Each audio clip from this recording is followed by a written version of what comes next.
अस्सलाम वालेकुम भाईजान, क्या सीन है। चक्कर ये है कि खान साहब जो है वो जब से ये ऑडियो लीक शीक का सीन हुआ है ना, खान साहब की बकरी बैठ गई है।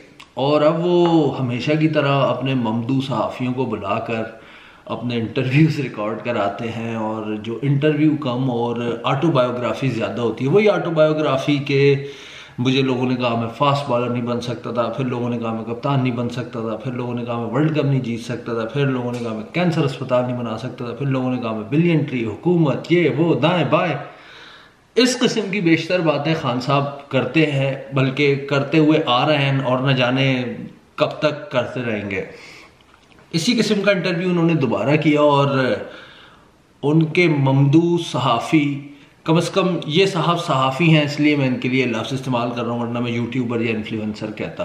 हबीब अकरम साहब ने उनसे सवाल कर लिया कि खान साहब ये ऑडियो का क्या चक्कर है, कुछ नौजवान है उनके लिए सोशल मीडिया पे एक गन चलाना, यानी ये और तो छोड़ें, ये हमारी दीन के खिलाफ है। वो मुल्क जो इस्लाम के नाम पे बना था, कुरान की आयत है कि अपने दूसरों के गुनों पे पर्दा डालो ताकि माशरे में गुने ना फैले। तो ये तो वो चीजें कर रहे हैं जो कि मुल्क को हर तरह तबाह कर रहे हैं। तो खान साहब बड़े दर्द दिल के साथ गोया हुए कहते हैं कि भाईजान अल्लाह आपसे कहता है कि लोगों के गुनाहों पर पर्दा डालो। अच्छा, बेशक अल्लाह ताला कहता होगा, खान साहब अगर कह रहे हैं कि अल्लाह ताला कुरान में या इस्लाम का ये हुक्म है, तो अब ये तो खान साहब ही बता सकते हैं कि अल्लाह ताला ने कहाँ पर ये कहा है कि लोगों के गुनाहों पर पर्दा डालने की बात की गई है। लेकिन उसूली तौर पर भी ये बात दुरुस्त है कि अगर आप किसी आदमी के किसी मख्फी पहलू से आशना हो जाएं किसी भी वजह से, तो उसको बिला वजह सरे बाजार रुसवा करने की कोई तुक नहीं बनती। एक आदमी है, अल इस्लाम उसे इजाज़त देता है, फुक़हा ने लिखा है इसके बारे में कि 4 दीवारों में और 2 चादरों में वो क्या करता है उसका जवाब दे, वो सिर्फ अल्लाह के सामने है, किसी आम इंसान के सामने नहीं। ये बात तो उसूली तौर पे ये बात बिल्कुल दुरुस्त है। लेकिन जिस वक्त मैंने ये बात सुनी तो मैं विरता हैरत में पड़ गया, और मैंने कहा यार खान साहब इतनी बड़ी बात कर रहे हैं, ये तो जलजला है भाई, ये तो कोई आम बात नहीं है कि खान साहब ये कह रहे हैं कि लोगों के गुनाहों पे पर्दा डालो। तो मुझे क्रॉलरी मैंने मिलाने की कोशिश की ना कि कहाँ से इमरान खान साहब जो हैं वो उन्होंने अपना इस्तदलाल लिया होगा। तो मुझे सूरह हुजरात याद आ गई। सूरह हुजरात के अंदर जो नफ्स मज़मून है वो यही है कि किसी की कमज़ोरी का मजाक ना उड़ाया जाए। किसी आदमी की ज़बान में लुकनत है, कोई किसी आदमी की एक आँख ख़राब है, या किसी का हाथ टूटा हुआ है, या किसी की टांग टूटी हुई है, कटी हुई है, नहीं यार, जिसे आम ज़बान में हम टुंडा लंगड़ा अंधा गूंगा बहरा कहते हैं, तो उसकी इस कमज़ोरी का, इन उयूब का इंसान के उनका मजाक नहीं उड़ाना चाहिए।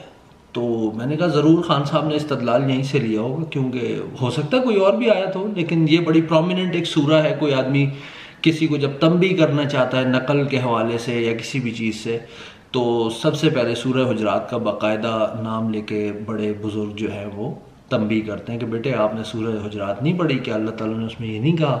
तो फिर इंसान को थोड़ी अकल भी हो जाती है। तो अल्लाह का फैज़ है कि वो इंसानों के दिलों को मोड़ दे। जिस वक्त मैं ये सोच रहा था तो हैरानी और बेयकीनी की कैफियत में मैंने यूट्यूब लगा ली और यूट्यूब पे इमरान खान की तकरीरें सर्च करने लग गया, और मैंने देखा कि इमरान खान की मुकम्मल सियासी एक्टिविज़म, पूरा पॉलिटिकल एक्टिविज़म उनका अपने मुखालफिन का मजाक उड़ाने से इबारत है। महमूद खान अचकज़ई हों, मरीम नवाज़ हों, बिलावल जरदारी हों, नवाज़ शरीफ हों, शहबाज शरीफ हों, कोई भी हो, उनकी ज़ात का, उनकी सिफ़ात का, उनके अंदाज़ का, उनकी हर चीज़ का खान साहब और उनके हवारियीन मजाक ही उड़ाते आए हैं, गोया के उनके अयूब लोगों पर जाहिर करते आए हैं। खान साहब ने इस बात का मजाक नहीं उड़ाया कि नवाज़ शरीफ करप्ट है, बल्कि खान साहब ने उसके लहजे का, उसके अंदाज़ का, उसकी चाल का, नवाज शरीफ से मुराद जो बाकी भी सियासी लीडरान हैं उनके, बिलावल के बारे में तो वो उस लेवल की गलीज़ ज़बान उन्होंने इस्तेमाल की है कि जिसका कोई अंदाज़ा नहीं कर सकता, उसका अहाता करना मुश्किल है। और बहालत मजबूरी आपको बताने के लिए हमें इसके साथ क्लिप लगाने पड़ेंगे, और आप ये देख सकते हैं क्लिप्स। आसिफ जरदारी, और खुदा का वास्ता है, ये अपने बेटे को खुदा के वास्ते उर्दू तो सिखा दो। 15 साल हो गए हैं, बारिश आता है 15 साल के बाद, चीनी उगता है। खुदा का वास्ता है, मैंने अंग्रेजों को 2 साल में उर्दू सीखते देखा है। 15 साल हो गए हैं, कभी इसे यही नहीं पता कि लड़की आता है या आती है।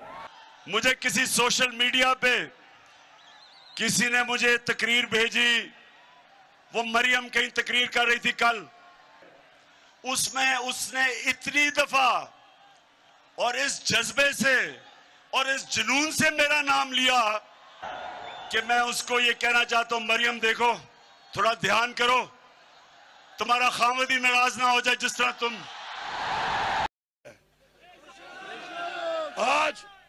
आज उसका बिलावल जरदारी कहता है, यहाँ पे आके शायद आपके लोगों ने बताया होगा कि ये बड़े बहादुर लोग हैं, बहादुरी से बात करो। तो कह रहा था आपको बहादुर आदमी चाहिए, मैं हूं वो बहादुर आदमी। वो तू पहले आदमी तो बन। अल्लाह की ये सजा है कि तुझे ये बिलावल मिला है कि मिली है, पता नहीं क्या है। मरियम कैंपेन पे आई हुई है, ये भी सुन लो, ऑन रिकॉर्ड सुन लो। खूबसूरत तो है, मैं सच बोलूंगा। और अचक नहीं का जरा ड्रामा सुनो।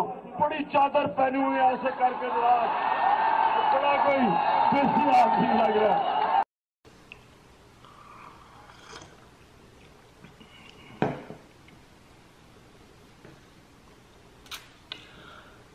इन हवालों से अगर खान साहब की माजरत, तरदीद, कोई आजिज़ाना अपील, कोई कभी इनकिसारी का उन्होंने इजहार किया हो, इनकिसारी से मुराद यही है कि माफ़ी मांगी हो बिलावल से या मरियम से या शहबाज से या नवाज से, या कभी इस गलीज़ुल खल्क़ इंसान ये गंडापुरी जो है इसकी कभी कोई तादीबी कार्रवाई की हो अपने लीडरान के हवाले से, इनके यानी कि मुझे पर्सनल ये एक्सपीरियंस हुआ है कि इनके जो पीटीआई के लोग हैं, देखें हमने सारी उम्र एमक्यूएम से लड़ते हुए गुजारी है, लेकिन एमक्यूएम ने कभी हमारी माँ बहन को गाली नहीं दी। हमें बहुत कुछ कहा है, मारा भी होगा, हमारे साथियों को अगवा भी किया होगा, हाथ पैर भी तोड़े होंगे, ये बात दुरुस्त है। इसका मतलब ये नहीं है कि वो तखरीबकार नहीं थे मुत्तहिदा के लोग, लेकिन कभी उन्होंने ये काम नहीं किया कि वो सरेआम जो है वो किसी को माँ की गाली दे दें या बहन की गाली दे दें। इतनी शर्म और हया उन्होंने भी रखी हुई थी।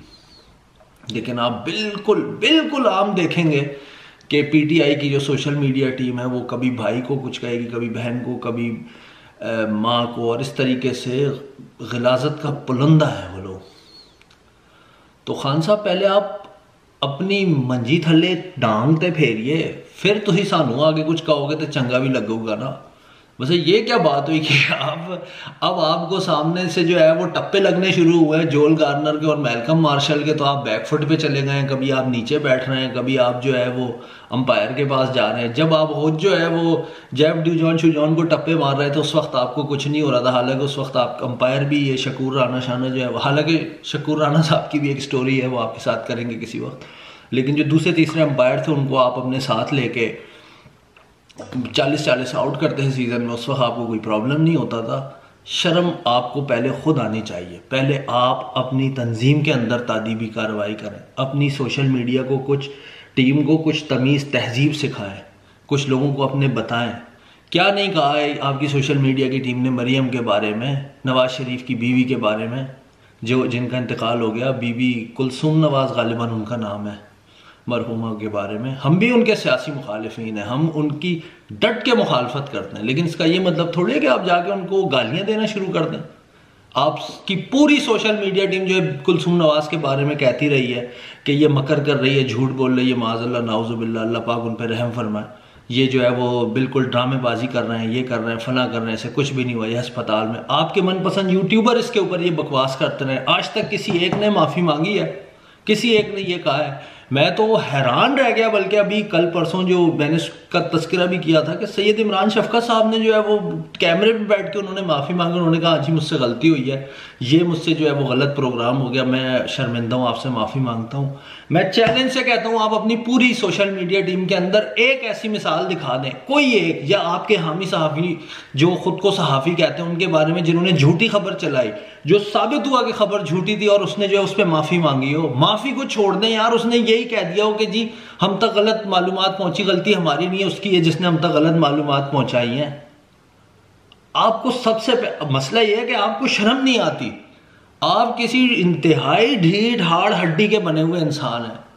और उससे भी ज़्यादा दिलचस्प बात यह है कि आप तो मान रहे हैं कि वीडियो ऑडियो आपकी है, जो कुछ भी है, जिस तरह भी है, आपकी टीम जो है वो इसका इल्ज़ाम जो है वो, यार ये बच्चा नहीं है जो आवाज़ें निकालता है, क्या नाम है उसका, शफाकत अली गालिबन, वो कहते फिर रहे हैं कि ये तो उसकी आवाज़ है, उसकी आवाज़ों में ये रिकॉर्ड कराया हो। ये कोई डॉक्टर फातिमा के PTI P फॉर पाकी बावर इनका ट्विटर हैंडल है। इन्होंने ट्वीट कर दिया है कि ये इन ऑडियोज़ में आवाज़ जो है वो शफात अली साहब की है, जो ये मिमिक्री आर्टिस्ट हैं। आपको कैसे पता कि ये जो आवाज़ है ये शफात अली की है? तो आपको ये बात कैसे मालूम है कि इसमें आवाज़ शफात अली की है? ये और बात है कि शफात अली ने यानी नेले पे देला नहीं, बल्कि उसने नेले पे इक्का मार दिया। उसने कहा कि भाई आप मेरे खर्चे पे लेके जाएं ऑडियो को, फोरेंसिक कराएं, रिपोर्ट आएगी, ज़ाहिर है रिपोर्ट में मैं पकड़ा जाऊंगा जब मेरी आवाज़ है, तो फिर उस रिपोर्ट की बुनियाद पे आप मुझे अदालत ले जाए। ये उसने आपको चपेट नहीं मारी, बल्कि वो चीज़ मार दी है जिसका मैं नाम इस वीडियो में नहीं ले सकता। अगर मैं यूथिया होता तो मैं ले देता, कोई ऐसी बात नहीं थी।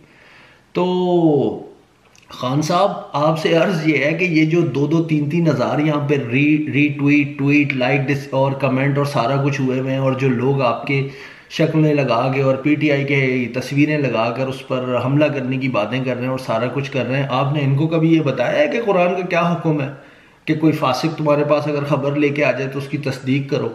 आपने कभी उन्हें बताया कि झूठा इल्ज़ाम लगाने से पहले सोचो कि 10,000 दफ़ा सोचो, ये किताबुल्लाह का हुक्म है?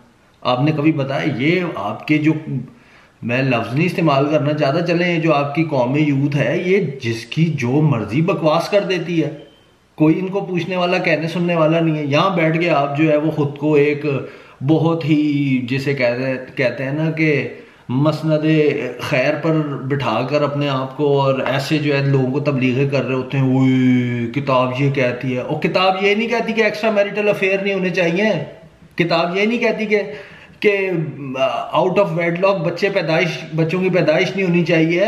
किताब सिर्फ यही कहती है कि जी तुम्हारी अगर कोई गिलाजत पकड़ी जाए तो उसको पब्लिक ना करो। और किसी लीडर की, किसी कायद की कोई पब्लिक लाइफ नहीं होती। ये क्या बात है भाई कि एक आदमी इस तरीके से अगर खुफिया नेटवर्क चलाता हो, लोगों को कत्ल करवाता हो, तो आप उसको सिर्फ इस बुनियाद के ऊपर नहीं पकड़ेंगे कि वो हो नहीं भाई ये तो उसकी प्राइवेट लाइफ है, और अगर वो पाकिस्तान के अंदर ठीक है तो बस ठीक है, हमें क्या लेना देना, हमारे खिलाफ तो कुछ नहीं कर रहा।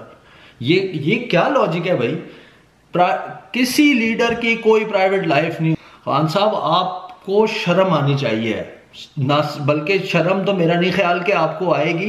कम से कम अपनी पुरानी वीडियोस की कोई तरदीद जारी कर दें, या उसके ऊपर ही कम से कम इतना ही कह दें कि जी ये मुझसे गलती हुई है और मैं इससे मतलब बरात का ऐलान करता हूँ, मरियम से और बिलावल से झूठी बात इनके बारे में कहने पर माफ़ी मांगता हूँ। लेकिन आप ये करेंगे नहीं, क्योंकि आपकी सारी ज़िंदगी जो है ना वो नरगिसियत से इबारत है। आपने हमेशा अपने आप को ही सबसे ज़्यादा लायक, फायक, समझदार और फ़हीम समझा, और यही आपकी सबसे बड़ी भूल है। ये आप ये जो समझ रहे थे ना कि आपसे ज़्यादा कोई सियाना कोई नहीं है, और आप जो है वो यानी कि मुमलिकत, सरबराह मुमलिकत बन गए, और अब आप इतने बड़े सियाने हैं कि ताअबद अब आप ही सरबराह मुमलिकत रहेंगे और सबको आप नचा लेंगे। आपके इस ख्याल ने आपको नुकसान पहुँचाया है।